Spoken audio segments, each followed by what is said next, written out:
네, 저는 오늘 고린도전서 12장 4절로부터 11절까지 말씀을 가지고 믿음과 신유의 은사라고 하는 제목으로 성령 시리즈 16번째를 여러분들과 함께 은혜 나눠보려고 합니다. 성령은 하나님의 영이시죠. 그래서 우리 하나님은 성령을 통하지 아니하시고는 아무 일도 하지 아니하신다 이렇게 말씀하고 있지 않습니까? 매사에 성령 하나님을 통해서 우리에게도 역사하시고 또 독생자 예수 그리스도를 이 땅에 보내주시는 그 일에도 성령께서 모든 일을 주관하신다는 거죠. 왜? 우리 하나님은 메스터 플래너예요. 모든 계획을 처음 시작부터 마치는 시간까지 우리 하나님의 계획하에서 모든 일들이 움직이도록 그렇게 우리 하나님은 역사하시는 하나님이시라는 거죠. 실제로 보니까 하나님께서 성령의 나타남을 주심은 우리를 유익하게 하려 하심이라 이렇게 말씀하고 있지 않습니까? 성령은 작은 것 하나라도 우리 모든 성도들에게 유익을 주시고요, 우리에게 믿음의 놀라운 축복을 주시려고 성령을 받으라 그런 얘기죠. 성령을 받지 않냐고서는 하나님과의 그 영적인 교통에서 우리가 받아야 될 것을 받을 수가 없다고 하는 것입니다. 각 사람의 필요를 따라서 한 성령께서 그 뜻대로 나누어 주신다 하고 11절에 그렇게 말씀하고 있죠.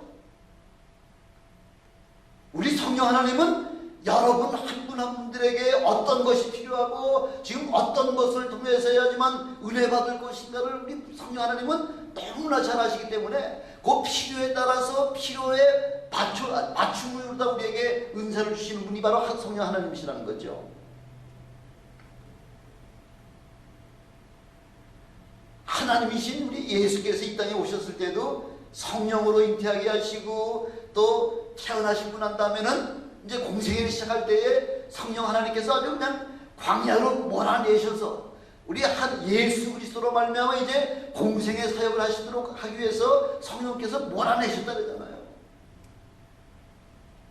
그래서 성령께서 그 역사하심을 따라서 공생애 3년 반 동안을 역사하시고요, 그 다음에 마침내 우리 하나님의 계획에 따라서 이제 죽으셔야 할 때 죽으시고 난 다음에 죽으시고 나면 끝나는 거잖아요. 우리의 그 모든 우리의 죄악을 위해서 피 흘려 주신 것까지는 좋은데 그 다음에 부활이 되지 아니할 것 같으면은 우리 인간은 구원을 시킬 수가 있지만은 다른 그 사단의 역사를 진멸하실 수 있는 그 기회는 놓치기 많기 때문에, 그래서 하나님께서 성령으로 말미암아 부활케까지 하셨다는 그 사역을 우리 성령 하나님께서 역사하셨다는 거죠.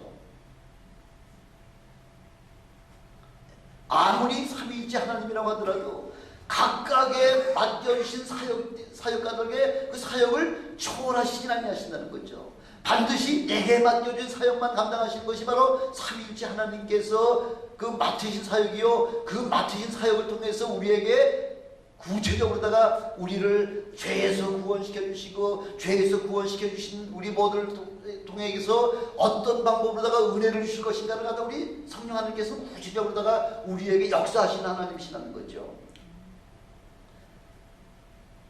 그래서 우리 주님께서 이 땅에서의 모든 사역을 마무리하시고 승천하시고 난 다음에 가장 필요한 것이 우리 모든 믿는 사람들에게 반드시 있어야 될 게 성령 체험이잖아요. 성령 체험은 은사의 체험은 하지 않는다고 하더라도 우리는 구원의 문제는 해결이 되죠. 왜? 예수님이 십자가에 죽으시고 성령이 임하실 때까지가 얼마나 시간적인 여유가 얼마나 공간이 있죠? 50일이잖아요. 예수님이 십자가에 죽으셨을 때 이미 우리 모든 인류의 모든 죄악은 이미 그 피로 말미암아, 예수님의 피로 말미암아 우리 죄의 문제가 해결됐기 때문에 예수님이 십자가 죽으시는 그 순간에 모든 인류의 죄의 문제는 해결됐지만은 부활이 되지 아니하시면은 하나님께서 또 성령이 임하여셔야만 우리가 구원받는다. 그 성령의 은사를 우리가 체험해야지만 구원받는다. 그건 또 50일간의 간격이기 때문에 그게 맞지 않는다는 거죠. 그래서 우리 구원받은 사람들이 이제 하나님의 이 일을, 주님께서 맡겨주신 이 일을, 사역을 감당을 하려고 할 것 같으면은 다른 방법이 없다는 거죠. 아무리 예수님께 모든 그 학문적으로나 모든 그 경험하시는 모든 사역들을 다 눈으로다가 봤다고 하지만은 그 본 것과 배운 것만 가지고서는 예수님의 사역을 절대로 하실 수가 없어요. 지난주에도 계속해서 강조하고 있는 것이, 성령이 너희에게 임하시기 전까지는 예루살렘을 떠나지 말아라. 지금 그 예수님의 제자들은 다 지금 예루살렘 사람은 하나도 없잖아요. 다 저 갈릴리 저 바다 근처에서 어부라던 그 모든 그 번거지가 다 갈릴리 사람들 아니에요. 그럼에도 불구하고 갈릴리로 가지 말라는 거죠. 성령이 임하실 때까지. 그래서 전심으로 임하실 때, 성령이 임하실 때까지 전심으로 기도했을 때에 비로소 하나님께서 약속하신 성령을 그 모인 무리들에게 부어주셨다는 거죠. 예, 성령을 체험하고 성령을 체험하지 못한 거의 차이는 마치 하늘과 땅만큼의 차이요, 예수님의 사역에서 절대적으로 필요한 것이 바로 성령의 은사라고 하는 것이죠.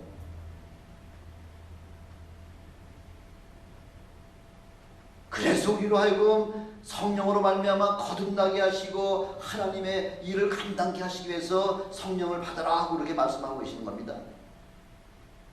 성령으로 아니하고는 100% 보증을 제가 하는데요, 100% 보증하는데 절대로 하나님의 일을 할 수가 없어요. 아니 12제자 중에 그 12제자들 다 하나님 예수님에게 아주 철저하게 훈련받았잖아요. 3년 반 동안을 함께, 요즘도 우리 한국의 그 운동선수들 같은 건요, 그냥 큰 시합을 앞에 놓고서는 3개월이고 5개월이고 아주 합숙 훈련하면서 아주 집중적으로 훈련을 해가지고서 그래서 나가서 한국 사람들이 그래서 아주 세계의 아주 그 명예를 떨치고 있잖아요. 금메달을 10몇 개를 갖다 딸 정도로 한 거는, 한국의 금메달은 어떤 신문기자가 그 얘기를 그렇게 하대요. 한국의 금메달은 어디서 나온 거예요? 선수촌에서, 태릉 선수촌에서 나왔다는 거죠.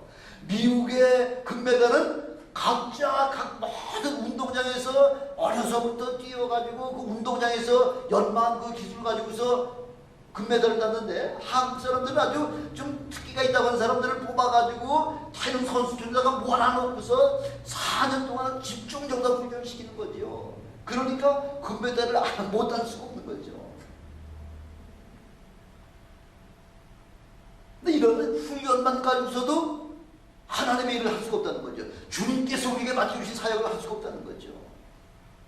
베드로를 통해서 우리에게 보여주셨잖아요. 그렇게 장담하고, 다른 사람은 다 도망갈지언정 나만은 절대 예수님을, 내가 죽을지언정 예수님과 함께 있겠습니다. 예수님은 내가 책임지겠습니다 그랬잖아요. 책임지긴 못 책임져요. 연약한 것이 바로 인생이라는 거죠. 우리 성령 아무리 우리가 신학을 몇 개를 하고 박사학위를 몇 개 받았다고 하더라도요, 성령 체험하지 못하면 아무것도 아니라는 거죠.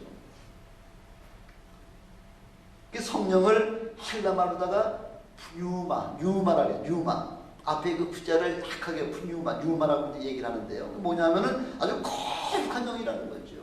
거룩한 호흡이라는 거죠. 바로 영적인 호흡은 성령에 함께 하셔야지만 우리가 영적으로 호흡을 할 수 있다고 하기 때문에, 성령을 가리켜서 헬라말로다가 푸뉴마라고 그렇게 얘기하는 거예요. 아무리 장정이라고 하더라도요, 힘이 천하장사요, 기밀이라고 하더라도요, 우리의 호흡기관을 한 5분 정도만 막고 있으면은 견뎌낼 사람은 없죠. 꼼짝 못하는 거죠. 뇌사 상태가 됐든지 완전히 죽든지 둘 중에 하나죠. 요즘 제가 새벽마다 이제 아침마다 기도하고 난 다음에 이제 또 1시간씩 걷는데, 그때 동네를 걷다 보면은 그 두 부부가, 나이 많으신 두 부부가 이제 아침마다 이제 걷는데요. 그분은 산소통이 있죠, 산소통. 이만한 산소통을 끌고서, 그 하나는 그 호수는 이 코에다가 이렇게 꼭 꽂고서 산소호흡을 하면서, 그러고서 그 부인은 지팡이 2개 짚고서 두 부부가 매일 아침마다 뭐 얼마 동안 걷는지 잘 모르겠는데 예, 한 시간이 얼마 계속 걷는 거죠. 산소통을 끼우지 않으면 호흡이 안 되는데 호흡이 안 되면 죽잖아요. 그래서 산소통을 끼우서 운동을 해야지 또 사니까. 그 의사가 운동을 하라 그러니까 두 부부가 그 부인은 걷지도 잘 못하지만 지팡이 2개 짚고서 열심히 두 부부가 걷는 모습을 보면서 이렇게 삶의 애착을 가진 자에게 하나님께서는 그런 사람이 은혜 주신다는 거죠. 이렇게 우리 육신의 사람도 그 공기를 뭐 눈으로 볼 수가 있습니까? 손으로 만질 수가 있습니까? 이런 것도 우리가 잠시 한 5분 동안만 우리가 맞지 못할 것 같으면 우리 생명은 그냥 죽을 수밖에 없는 건데, 우리 영적인 호흡인 그 성령의 은혜를 체험하지 못하면 똑같다는 거죠. 그래서 성령을 체험하지 못한 사람을 갖다가 뭐라고 얘기하느냐 하면 에베소서 2장 1절에 보니까 너희가 허물과 죄로 죽었던 너희를 살리셨도다 그렇게 말씀하고 있잖아요. 성령을 체험하지 못한 상태에서는 우리 영혼은 이미 육신만 살아있는 거죠. 육만 살아있는 거지 우리 영혼은 죽은 거라는 거죠. 영이 없으면 뭐예요? 뭐하고 똑같을까요? 영이 없으면 혼하고 육신만 있으면 뭐하고 똑같아요? 동물하고 똑같은 거죠. 지능적으로다가 조금 낫다는 것 뿐이지 하나님과의 교통이 끊어질 것 같으면 우리 영은 완전히 죽은 영혼이라는 거죠. 죽었던 너희를 살리셨도다. 예, 우리가 예수 그리스도를 영접하고 성령을 체험하는 순간 이미 우리 죽었던 영혼들이 하나님으로 말미암아 다시 태어나게 살았다는 거죠. 그래서 그런 상황을 갖다 뭐라고 얘기하는 거예요? 거듭난다 얘기하는 거죠. 본어게인 된다는 거죠.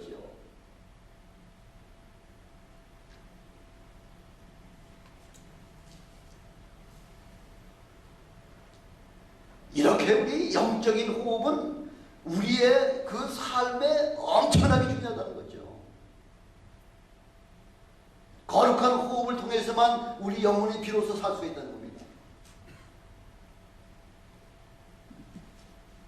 우리 혼이 우리 육신하고 함께 있을 때는 우리 영혼이 살 수가 있지만, 우리 육신이 살아 있고요. 우리 혼이 떠나는 순간에 그런 것도 뭐라 그래요? 우리 혼이 내 몸에서 떠나가는 순간이 뭐예요? 죽음이잖아요. 혼이 있으면은 절대 그 죽은 것이 아니라 어떻게 되나요? 죽지도 않을 뿐만 아니라 혼이 있으면은 그 시체가 썩지도 않는다는 거죠. 시체가 아니죠. 아직 혼이 있을 때는. 그래서 우리 몸을 그 보통 신학자들이 구별할 때는 영과 혼과 몸으로 이렇게 세수다가 구별해가지고 3분법으로 우리 사람을 인간을 그렇게 구성이 되어 있다고 이야기하고 있죠. 하나님과 교류가 없는 자는 바로 예수 그리스도를 믿지 아니한 사람을 갖다가 하나님과 교류가 없는 자다 이렇게 얘기하고, 그런 사람은 이미 영은 죽은 자다 이렇게 얘기하고 있는 거죠.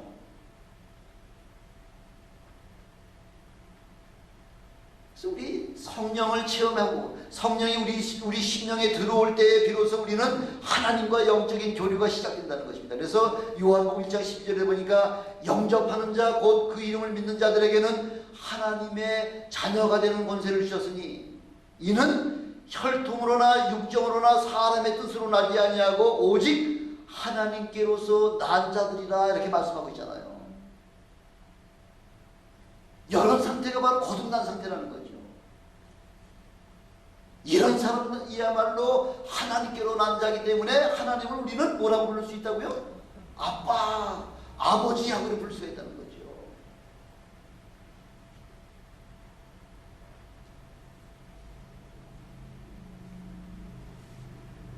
그래서 우리가 신앙생활을 하면서 가장 중요한 것이 뭐냐면은 뭐가 분기점이에요. 신앙생활을 하는 분기점이 뭐예요? 믿음이잖아요. 믿음.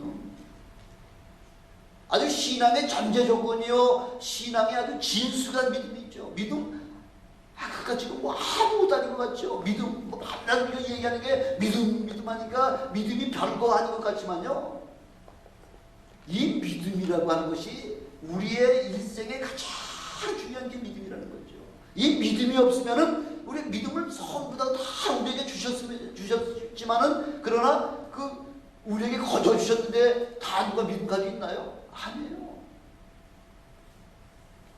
주님께서 그 생명을 피값을 주고서 우리의 생명을 다 구원해 주시고서 그냥 믿기만 하면 되는, 나오기만 하면 되는 거예요. 예수만 믿기만 하면은 그냥 거저 구원받는데도 불구하고 이렇게 쉬운 구원도, 그렇게 쉬운 구원은 누군 못 받아. 다 받으라는 거죠. 아무나 오라는 거죠. 누구든지 오라는 거죠. 돈 없는 자도 뭐 다 와서 그냥 값없이 거저 가져가라는 거죠. 그럼에도 불구하고 믿는 자가 그렇게 많아요? 아니요, 안 많아요. 최근에 들은 소식에 의하면은 지금 대한민국이 얼마 전까지만 해도요, 한 10년 전까지만 해도 그래도 좀 어려웠잖아요. 그 어려웠던 그 과거, 그 6.25 전쟁에 그 고난받았던 모든 것, 그 가족들이 헤어진 그 이산의 아픔, 이 모든 어려움을 극복하기 위해서 밤마다 교회 와서 철야 기도하고요. 밤마다 하나님 앞에 울며 부르짖며 기도했던 그 기도의 은혜 때문에, 그래서 참 엄청난 그 하나님의 축복을 주셨잖아요. 1200만, 우리 대한민국 인구의 4분의 1이 크리스천이 될 만큼 이렇게 엄청난 그런 크리스천 국가가 되는 바람에, 크리스천 국가 되니까 하나님께서 복을 막 쏟아 부어주시는 거죠. 복이 넘치다 보니까, 강단에서도 복 받아라, 복 받아라, 예수 믿으면 복 받는다고 하기 때문에 그 복을 구하려고 그렇게 참 많은 사람이 왔다가 이제는 살기가 지금 웬만큼 됐잖아요. 살기가 편하니까, 몸이 건강해지니까, 요즘 옛날이면 인생의 수완이 참 저희 어릴 때만 해도 60 한갑 지나는 게 아주 고비였잖아요. 그 한갑잔치를 얼마나 크게 합니까? 우리 할머니도 한갑잔치를 2주 동안 하셨는데, 과막장 딱 갖다 놓고 엄청나게 크게 2주 동안을 저기 한갑잔치, 요즘은 한갑잔치 얼씬도 하지 않지만은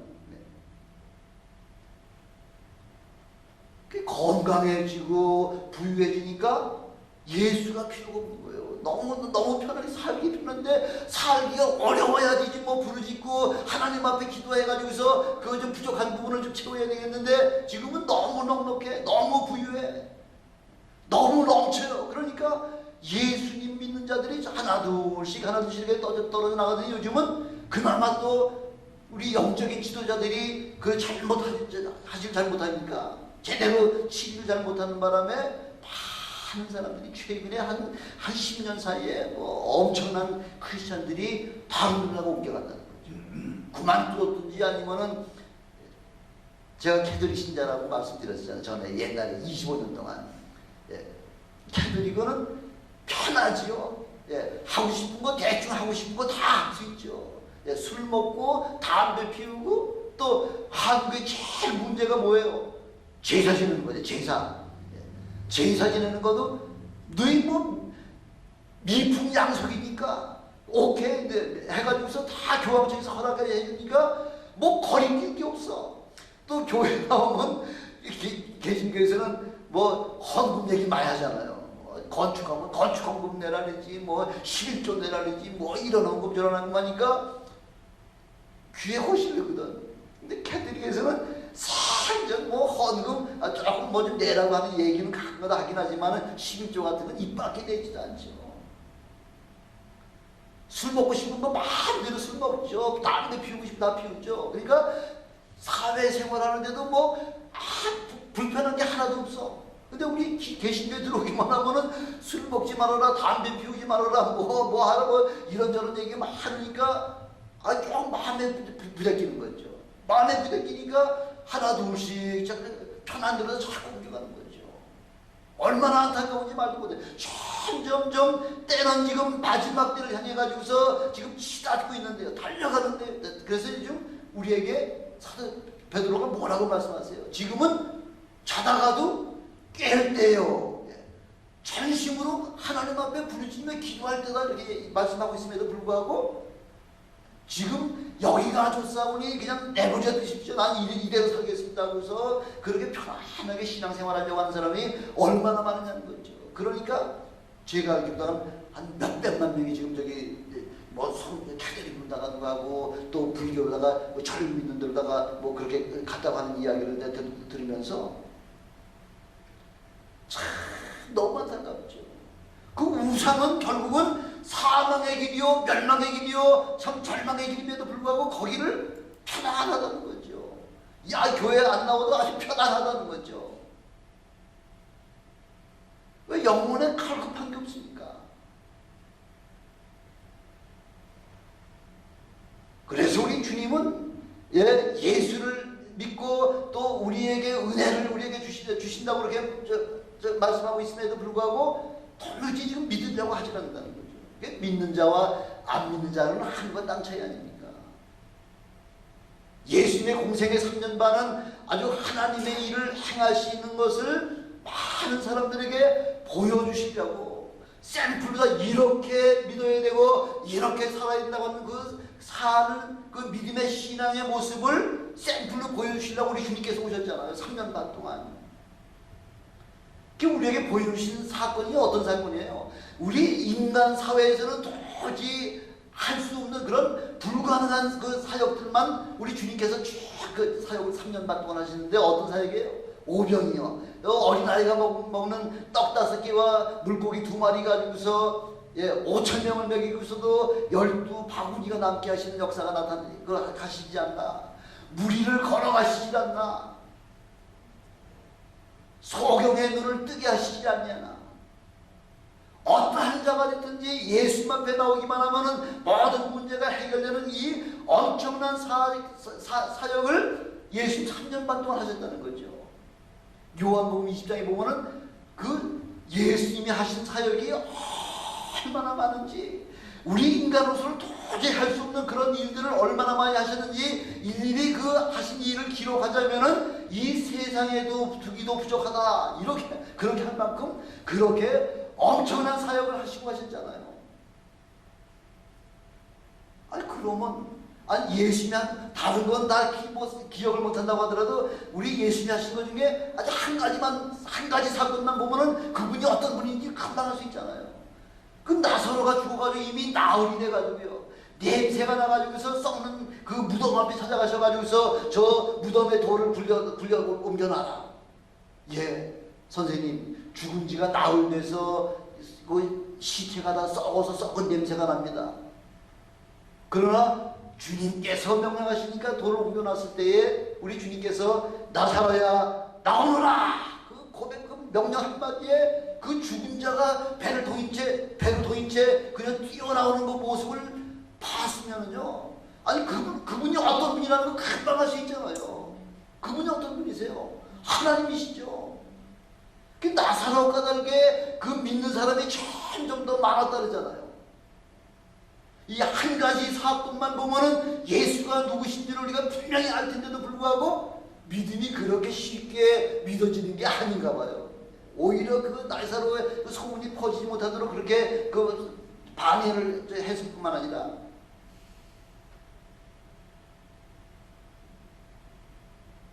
예수님은 또 그러다서 예수님은 그 십자가에 죽으셨다가 사흘 만에 부활하셨지만은 그 예수님 모든 유대 사람들은 지금 예수님이 부활했다고 믿나요? 뭐라고 믿어요? 어떻게 예수님을 어떻게 믿는 거예요 지금요? 도둑질해 갔다는 거죠. 제자들이 와가지고서 그 사모만 경계를 뚫고 들어와가지고서 그 바위에 그 무덤에 그 바위를 갖다 굴려내가지고 제자들이 와가지고서 예수님의 시체를 훔쳐가 도망갔다는 거죠. 그 말이가 됩니까? 또 어떤 설이 있냐면은 또 어떤 도덕설이 있고요. 하나는 것은 예수님이 6시간 동안 십자가에 달리셔가지고서 까무러쳤어요. 반만 죽으셨다는 거죠. 까무러쳤다는 거죠. 근데 무덤 속에 들어가니까 무덤 안이 시원하니까 그 까무러쳤다가 시원한 김에 이렇게 깨어났다는 거죠. 기절설, 예수님이 기절설.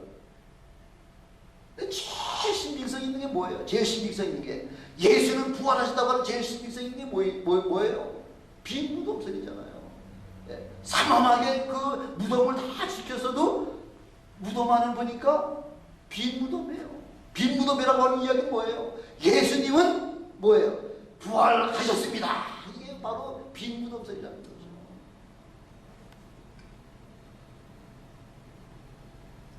예수님은 또 제자들이 어떻게 뭐 해서 도둑질 해가지고서 저 시체가 없고 빈 무덤을 가지고서 예수님 부활했다고 막 거짓말을 시켰다고 또 그래가지고서 사람이 못 봤으니까 또 못 믿는다고 신다고 하더라도요.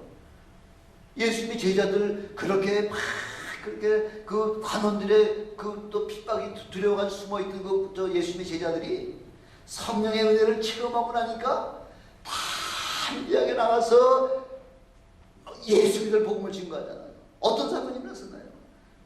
아니 예루살렘의 성전에 가면은 그 문들이 여러 개 있잖아요. 문들이 여러 개 있는데 그 중에 제일 아름다운 문이 어떤 문이에요? 미문이잖아요. 미문. 미문 앞에는 그 한 40여 세 된 사람이 40여 세라고 하는 것은 지금 나면서부터 안주병으로 태어난 거예요. 한 번도 걸어보지 못한 사람이기 때문에 그 사람들의 어깨에 메어가지고서 들고 와가지고서 성전 미문 앞에다가 놓고서는 들어가는 사람 나가는 사람에게 동량을 하던 사람이기 때문에 예루살렘에 사는 사람이라고 할까 하면 아무도 그 안질뱅이를 보지 못한 사람은 하나도 없다는 거죠. 다 아는 거죠. 왜? 그 대제사장이나 서기관들이나 뭐 바리새인들은 매일같이 아침 저녁으로 그 성문 그 성전에 들락날락하면서 하나님 앞에 기도하고 하나님 앞에 예배드리잖아요. 제사드리잖아요. 그 들어가면서 나오면서 보는 게 그 안질뱅이 앉아 있는 걸 그 몇 년 동안 했다고요? 40년 동안 그 성전 문 앞에서 구걸하던 사람을 그 이스라엘 예루살렘 백성뿐만 아니라 온 이스라엘의 1년에 3번씩은 반드시 예루살렘에 가서 예배를 드려야 되니까. 그러니까 이스라엘 모든 백성이라고 할 것 같으면 성전 미문에서 그 구걸하던 거지는 누구 다 한다는 거죠.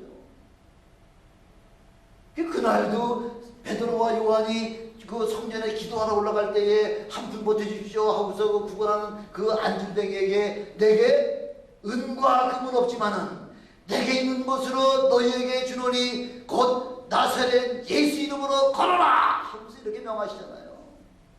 나사렛 예수 이름으로 명하는 걸어라는 거죠.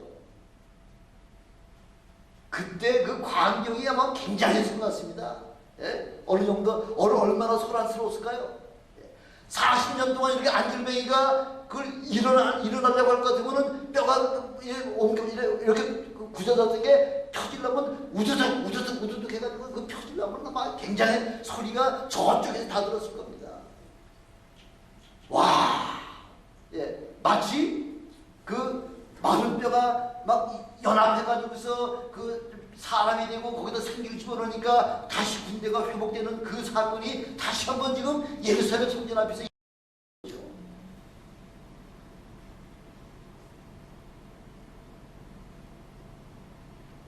40년 만에 그렇게 그 안질뱅이가 예루살렘 사람들이 다 하는 그 사람들이 다 봤을 정도로다가 누가 고쳤다는 거예요? 예수 그리스도의 제자들이 고쳤다고 하는 사실을 보면은 예수님은 어떤 분이라고 하는 것이 아주 백일하에 드러나는 거죠. 예수님이 뭐 요술을 부리고 있거나 아니면 쇼를 하시거나 아니면 사람 눈을 살짝 가려가지고서 거짓말 하신 것으로 보십니까? 아니에요. 이렇게 제자들이 하는 일이라고 하는 것은 이 안질뱅이 하나 일으킴으로 말미암아 온 예루살렘과 온 이스라엘이 다 알 수 있을 정도다가 그렇게 많은 믿는 사람들이 몰려오니까 제일 당황한 사람이 누구예요? 대제사장들이잖아요. 서기관들이잖아요. 바리새인들이잖아요. 장로들이잖아요. 지금 사도행전 4장에 보니까 대제사장들이 어떤 대제사장들이 거기 모였냐면 안나스와 가야바는 여러분 다 알고 계시죠? 성경에 여러 번 나왔으니까. 근데 거기 또 한 대제사장이 어떠냐면 요한이라고 하는 대제사장, 또 알렉산더라고 하는 대제사장, 이렇게 4명의 대제사장들과 대제사장의 문중이 다 참여했고, 또 관원하면 몇 명이에요? 70명이잖아요. 유대 관원하면 70명이잖아요. 관원들과 또 장로들과 서기관들까지 다 모인 장소에 베드로와 요한을 세워놓고서 지금 뭐 하는 거예요?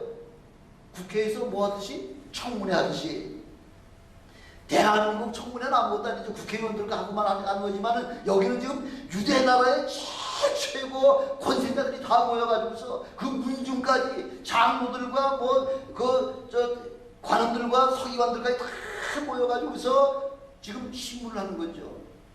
누가 너한테 권세를 줬냐는 거죠. 누가 너한테 이렇게 가서 전도하고 많은 사람들 고치라고 누가 너한테 그런 임명했느냐 하고서 지금 따지는 거죠. 너희가 무슨 권세와 네 이름으로 이런 일을 행하느냐 하고 물으니까 베드로가 기가 죽은 건 하잖아요. 어이구 이게 뭐 유대의 최고 권세자가 다 뭐 수백 명이 지금 모여가지고서 그 두 사람을 지금 이제 신문하는 거죠. 그때에 베드로가 어떻게 뭐라고 얘기하냐면 너희가 십자가에 못 박고 하나님이 죽은 자 가운데 살리신 나사렛 예수 그리스도 이름으로 이 사람이 건강하게 되어 너희 앞에 섰느니라 하고서 사도행전 4장 10절에 그렇게 다 이야기하잖아요. 너희가 죽인 예수를 우리 하나님이 살리셔서 바로 그 살리신 바로 예수 그리스도의 이름 가지고 선명했더니 이 사람이 지금 안줄베이가 40여 년 동안 그 안줄베이가 일어나가지고서 지금 너희 앞에 지금 증인이야 증인. 이런 확실한 그런 그 엄청난 기사와 이력과 표적을 보면서도 하나님을 깨닫지 못한다는 거죠. 예수가 누구신지를 깨닫지 못한다는 거죠. 얼마나 답답하면 베드로가 다시 한번 뭐라고 얘기하냐면 다른 이로서는 구원이 없나니 천하 인간의 구원 얻을 만한 다른 이름을 우리에게 주신 일이 없다 이렇게 말씀하고 있잖아요. 다른 이름으로는 구원이 안 된다는 거죠. 오직 예수 그리스도 그 이름으로다가만 너희가 구원받는 거예요. 너희가 그렇게 지금 구원받으려고 메시아를 지금 사모하면서 기다리고 있지 않느냐. 바로 그 메시아가 예수 그리스도시다 하고서 아주 베드로가 다 이렇게 선포하는 거죠. 이게 보통 믿음이에요? 조금 전에 불과 며칠 전에 개인적이 너도 저 사람하고 언어가 사투리 쓰는 게 똑같은데 저 갈릴리 나사렛 사람이잖아. 내가 너 저 감남산에서 그 말고의 귀를 갖다 자를 때 내가 옆에서 봤는데 그러니까 자기가 좀 죽게 생겼거든요. 그 계집종 하나의 그 말 한마디 때문에 예수님이 그 옆에 앉아 꿇어 앉아서 지금 재판을 지금 기다리고 계시는 그 예수님이 보는 앞에서 나는 저 인간 몰라 그런 거예요. 예수 몰라 난 하고서 저주하면서 그렇게 부인했다 그러잖아요.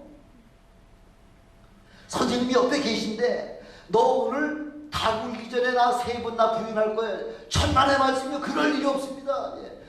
뭐 천지 개벽하는 일이 있어도 나는 예수님을 내가 보호할 자신이 있습니다. 이렇게 큰소리 치는 사람이요. 그 생명의 위험을 딱 느끼자마자 막 180도 바뀌는 게 그게 인생이라는 거죠. 근데 이렇게 창피한 베드로가 성령의 은혜를 체험하고 나니까 180도 바뀐 거죠. 다 이야기. 너희가 죽인 예수를 하나님께서 살리셨는데 바로 그 이름으로 이 사람이 온전하게 된 것을 보고 있지 않느냐 얘기하는 거죠. 이렇게 믿음이라는 게 참 아무나 믿을 수 있는 것 같고 그렇게 쉬운 것 같지만은 절대 믿음이 그렇게 쉬운 거 아니에요. 그래서 지금 사도행전 12장에는 믿음을 뭐라고 지금 말씀하고 있는 거예요? 은사라고 하는 거죠. 믿음은 9가지 은사 중에 하나라는 거죠. 아무나 예수 믿는 거 아니에요. 이건 여러분들은 이 세계에서 제일 축복받은 사람이에요. 지금 조금 전에 제가 말씀드렸지만은 지금 기왕에 믿는 사람들도 자꾸 지금 빠져나가잖아요. 뭐가 없기 때문에 믿음이 없기 때문에 그동안 그냥 교회당만 왔다 갔다 하면서 교제만 했을 뿐이지 성령의 은혜를 체험하지 못한 사람은 여차하고는 뛰쳐나가는 거예요. 여차하면 나가는 거예요. 편하게 난 예수 믿을래. 성당에 나가면 얼마나 편해요. 어느 시간인지 가서 한 50분 동안 참석만 하고 가면은 미사 다 끝난 거 아니에요? 그죠? 아니면 요즘은 또 토요일날까지 생겨가지고서 주일날 어디 놀러갈 사람이면 또 토요일날 가서 미리 미사를 다 드리고 나서 나 미사 참여했다 하고서 아주 많은 돌아다니는 거죠. 일주일에 하루는 주님의 날이잖아요. 주님의 날이잖아요. 주님 앞에 나와서 하루 종일 새벽 미명서부터 밤늦은 시간까지 주님의 일을 위해서 하루는 7분의 1은 뛰어가지고서 우리 주님 앞에 드려야 된다는 거죠.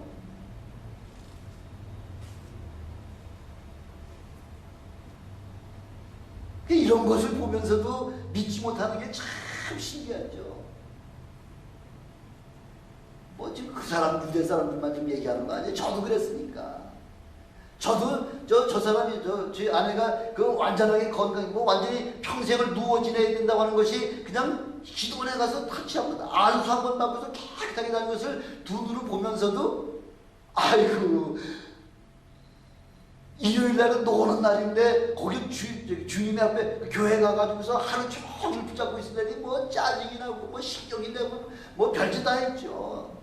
미국이 벌써 한 번 두세 달 정도밖에 되진 않았지만은 그러나 어느 순간에 탁 성령의 은혜를 체험하고 나니까 그렇게 막 담배 피우고 그렇게 술 먹든가 그냥 단칼에 그냥 잘라낼 수 있을 만큼 그 성령의 역사가 아니면 그렇게 할 수 없는 거예요.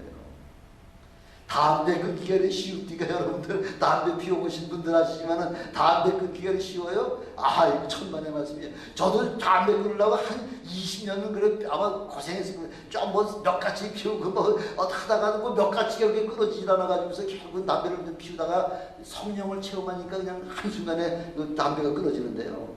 이런 마음이 편안하죠. 마음속에 평강이 있는 거죠. 마음에 기쁨이 있는 거죠. 성령이 임하시면은 그러니까 억지로 그냥 끌려나가듯이 그렇게 나가서 믿는 것이 아니라 자원하는 심령으로다가 새벽부터 나가서 그 큰 우리 좀 식탁에 그 식탁 있죠? 우리 그 테이블이요. 그거를 양손에 들고서요. 그 전부 한 30여 개를 제가 그 저쪽에서부터 끌고 나와가지고서 그 우리 그 펠로십 하는 거기다가 마당에다 쫙 30개고 40개고 그 혼자 다 했다니까요. 누가 시켜서 하는 거예요? 아니에요. 자원하는 심령.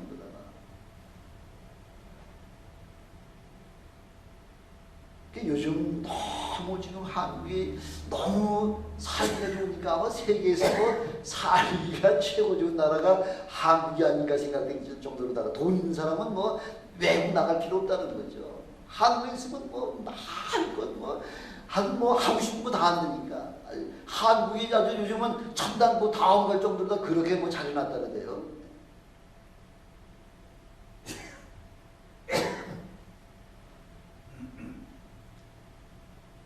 이렇게 믿음의 은사가요. 믿음이라고 하는 것이 참 힘들다는 거죠. 더군다나 부유하게 되고 더 잘 살게 되고 건강하면 할 거 있어요. 나가서 뭐 노는 일 하고 마시고 먹고 하는 그런 일밖에 뭐 할 게 더 있냐는 거죠. 저희 동네 또 10년, 10여 년 동안 그 와이프하고 그 딸 때문에 그냥 억지로 저기 교회 끌려 나가시는 분을 요즘 이제 매일 아침마다 이제 그분도 만나는데 그 예수 믿으셔야죠. 예, 교회는 나가지만은 예수는 안 믿어져. 아예 뭐 믿어줘야죠. 예, 언젠가 믿어지겠죠. 예, 언젠가.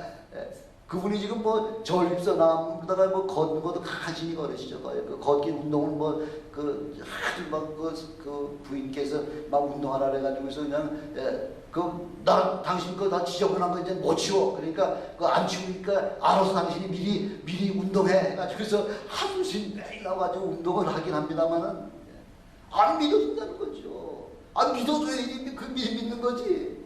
언젠가 뭐 믿을 날 있겠죠. 그러다가 어느 날 주님이 너 좀 와야 되겠다 하고서 부르시면은 구원받지 못하면 어디로 가야 되는 거예요?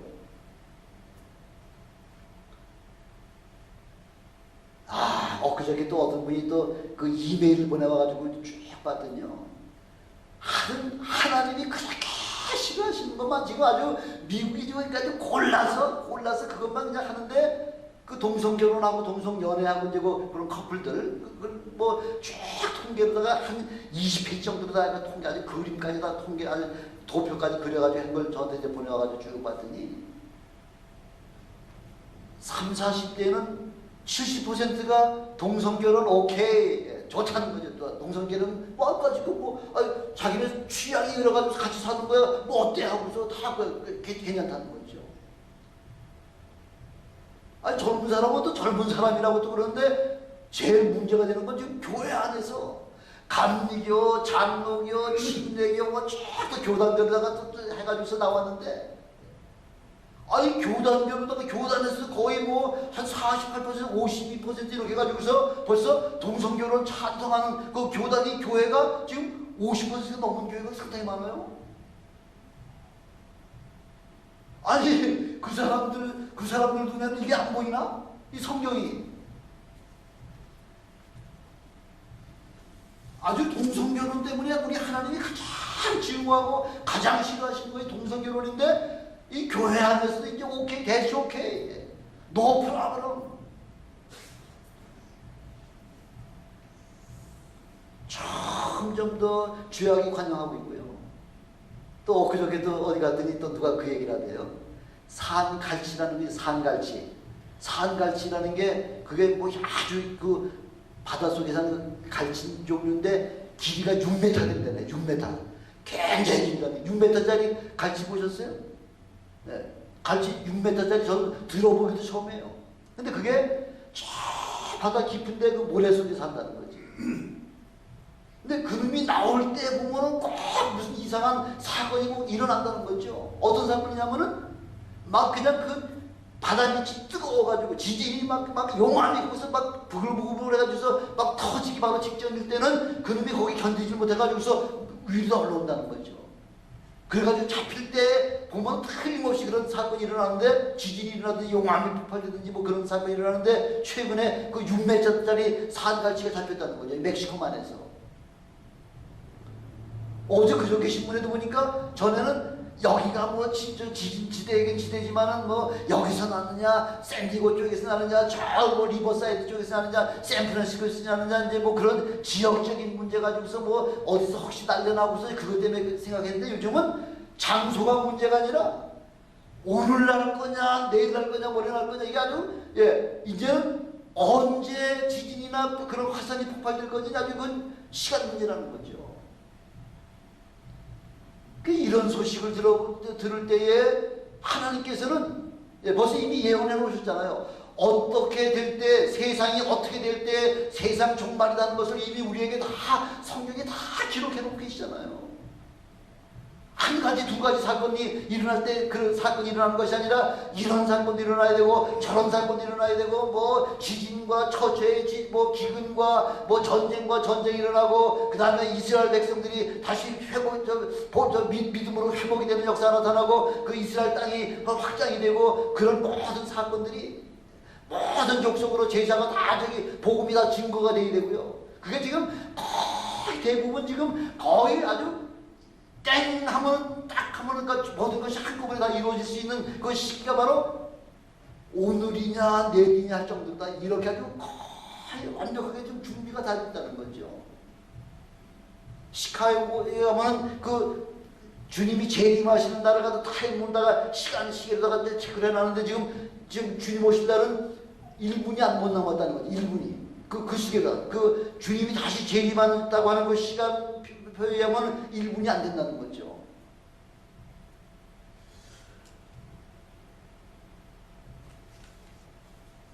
이렇게 됐는데 세상 사람들한테 이 마지막에 종말에 관한 이야기 들으면 다 교회 다 떠나버린다는 거죠. 교회 안 나온다는 거죠. 그 큰 교회 대형 교회에서는 그 마지막에 관한 그 이야기를 제 마지막 종말에 관한 그 설교를 아예 하지도 못한다 그러잖아요. 하면 쭉 나가니까.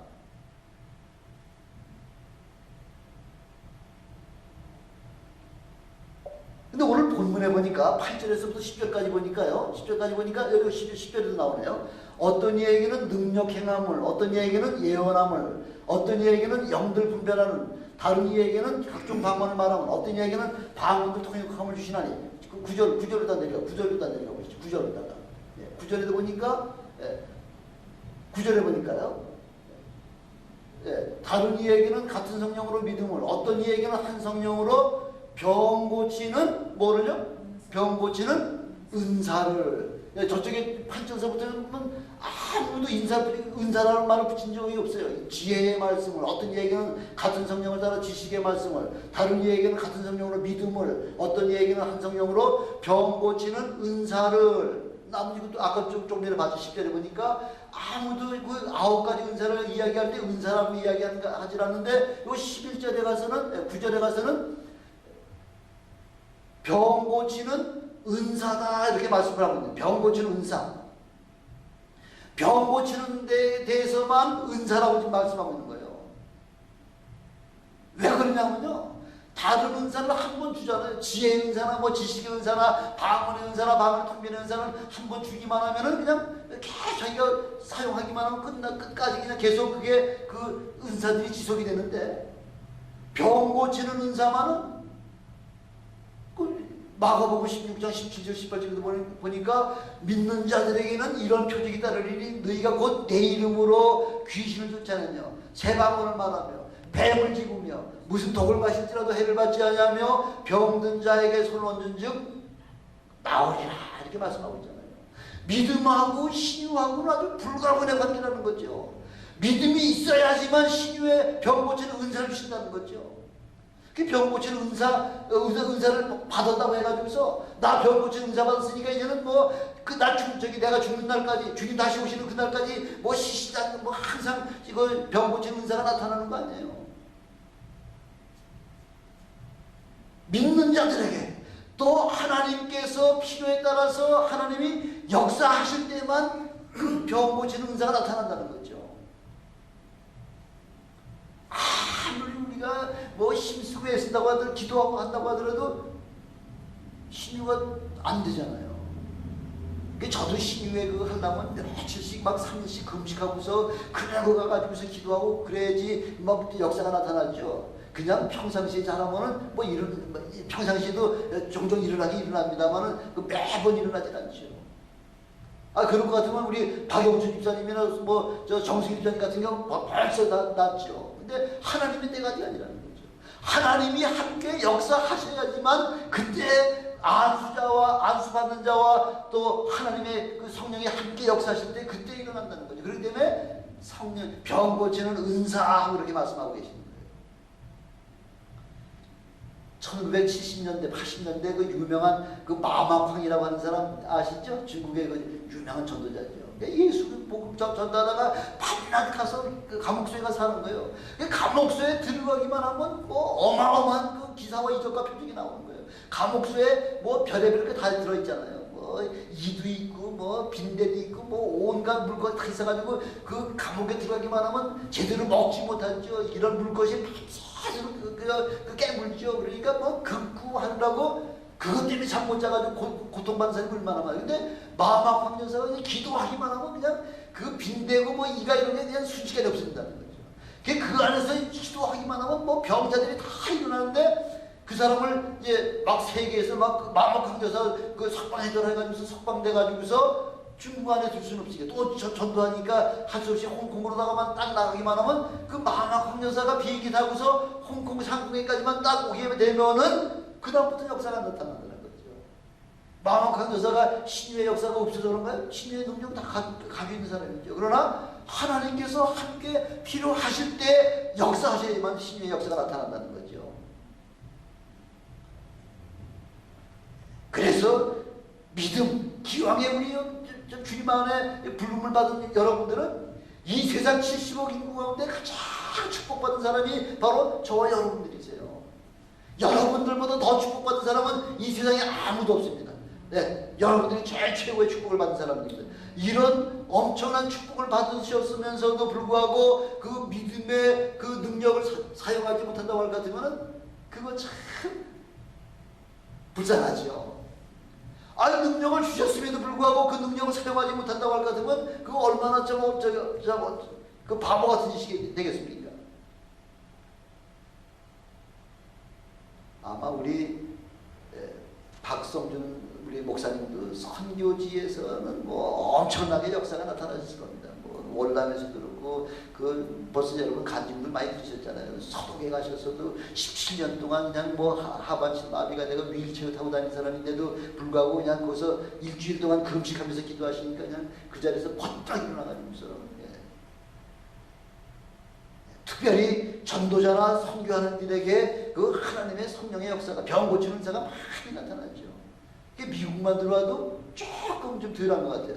왜? 그래서 이제부터는 그 안수받을 사람, 병든 자가 그 사모하는 심령 가지고서 하나님 앞에 나올 때는 천천히 일어나죠.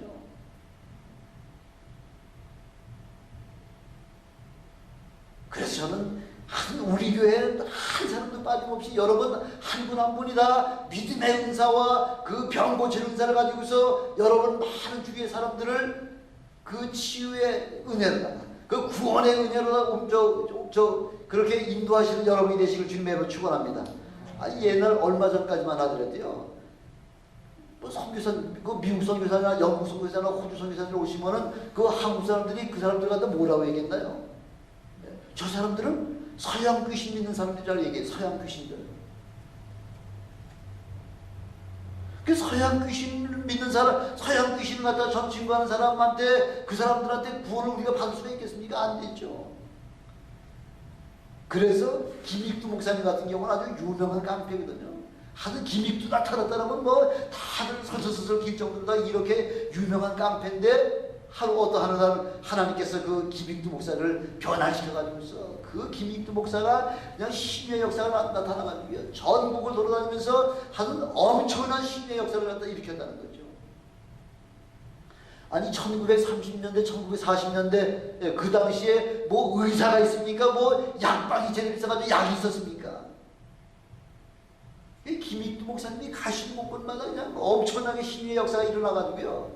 그래서 그 김익두 목사님 때문에 얼마나 기사와 이득이 많이 나타나는지 그 경성 기독신문 259에 의하면은 그 김익두 목사에게 어떤 거 표현을 하냐면 세계 3대 불가사의 중에 하나가 바로 저분이 그 신유의 역사를 나타내는 것이라고 할 정도로다가 이렇게 대한민국 전체가 그냥 놀랄 정도로다가 그 김익두 목사님을 그렇게 김익두 목사님 때문에 수많은 영혼들이 구원받았다는 거죠. 병자들을 데려오고요. 병자들을 데려오고 가족들이 있죠. 가족들을 주위에 있는 그 친척들이 있죠. 이런 모든 사람들이 그 한 사람의 그 치유를 통해서 수많은 사람들이 그냥 줄줄이 사탕으로다가 그렇게 구원받은 역사가 일어났다고 하는 거죠. 성령이 함께 하셔야지만 믿어지는 은사. 이런 그 엄청난 믿음은 이렇게 우리에게 아주 확실하게 그 믿음의 은사를 우리가 체험하기만 하면 그 다음부터는 세상에 보이는 게 없다잖아요. 어떠한 위험이나 어떠한 환란이나 어떠한 고난이 닥친다고 하더라도 넉넉히 믿을 수 있다는 거죠.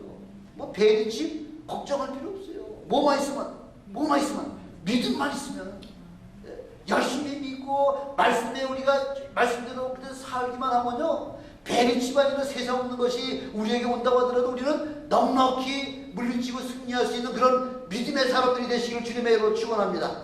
기도하시겠습니다. 전능하신 아버지 하나님 감사합니다.